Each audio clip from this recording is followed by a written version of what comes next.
क्या आपको पता है कि भारत में गुटखा और अन्य नशीले प्रोडक्ट्स के एडवर्टीजमेंट पर सरकार ने बैन लगाया हुआ है? फिर तंबाकू और अन्य नशीले प्रोडक्ट्स वाली कंपनियां अपना एडवर्टीजमेंट कैसे कर पाती हैं? नमस्कार दोस्तों, मैं रोहित सिंह स्वागत करता हूं आपका RAC टीवी पर, जहां आज हम आपको बताएंगे कि आखिर फैक्ट्रीज में गुटखा कैसे बनाए जाते हैं और ये हमारी सेहत के लिए इतने हानिकारक क्यों हैं। तो बने रहिए हमारे साथ अंत तक। चलिए देर न करते हुए शुरू करते हैं। गुटखा बनाने का प्रोसेस शुरू होता है इन सुपारियों से। इनकी बड़े पैमाने पर खेती की जाती है और जब ये फल पक जाते हैं तब इनको तोड़कर अच्छे से सुखा लिया जाता है। फिर इनके छिलकों को घरेलू कामकाजी महिलाओं के द्वारा हटाया जाता है। उसके बाद इन फलों को लाल रंग के केमिकल्स में उबाला जाता है और यही केमिकल्स चबाने के बाद लाल थूक का कारण बनते हैं।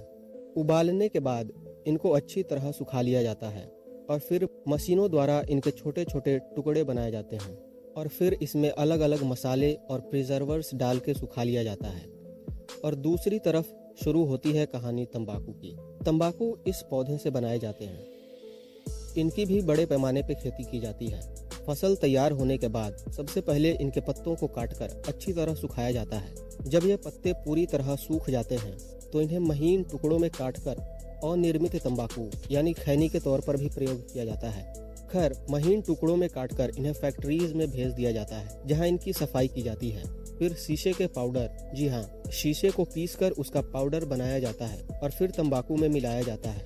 और आप सोच सकते हैं कि जो शीशा हमारे मुंह का यह हाल कर सकता है, वो अगर पेट में जाता होगा तो क्या करता होगा और कितना खतरनाक साबित हो सकता है। बावजूद इसके आपको यह जानकर हैरानी होगी कि भारत की लगभग 30% से भी ज्यादा आबादी यानी 42 करोड़ से भी ज्यादा लोग पान मसाला का उपभोग करते हैं और भारत में हर दिन पान मसाला का व्यापार 160 करोड़ रुपए से भी ज्यादा का है, जो किसी बड़े दिग्गज कंपनी की कमाई से भी कहीं ज्यादा है। ऐसे ही ये विमल वाले अक्षय कुमार और शाहरुख खान जैसे एक्टर्स से जुबां केसरी नहीं बुलवाते हैं। और इसी शीशे के पाउडर की वजह से तंबाकू खाने पर मुंह के अंदर की चमड़ी छिल जाती है और फिर जब उस पर तंबाकू लगता है तो नशा होता है। और यही वजह है कि आपने देखा होगा जो तंबाकू और गुटखे का सेवन करते हैं वो ज्यादा तीखा नहीं खा पाते। खैर, तंबाकू तैयार होने के बाद दोनों को अलग अलग पैक कर दिया जाता है। पहले तो इनको एक साथ मिलाकर ही पैक किया जाता था, लेकिन अब कुछ नियमों के वजह से कंपनीज को इन्हें अलग अलग पैकेट्स में बेचना पड़ता है। पैकिंग के बाद इन्हें सप्लाई कर दिया जाता है दुकानों में।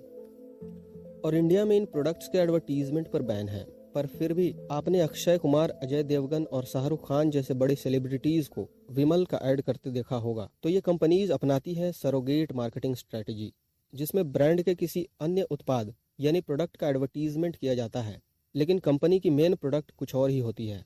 जैसे आपने ये men will be main imperial blue music CDs का ऐड तो देखा ही होगा।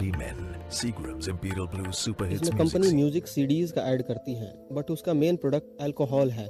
ठीक उसी तरह आपने इन सेलिब्रिटीज को विमल इलायची का ऐड करते देखा होगा, लेकिन विमल का मेन प्रोडक्ट क्या है यह बताने की जरूरत नहीं है। तो इस मार्केटिंग स्ट्रेटेजी को कहते हैं सरोगेट मार्केटिंग। आज के लिए इतना ही। कुछ नया जानने को मिला हो तो लाइक, शेयर और चैनल को सब्सक्राइब करके बगल की घंटी दबाना ना भूलें। मिलते हैं आपसे अगली वीडियो में, तब तक जय हिंद।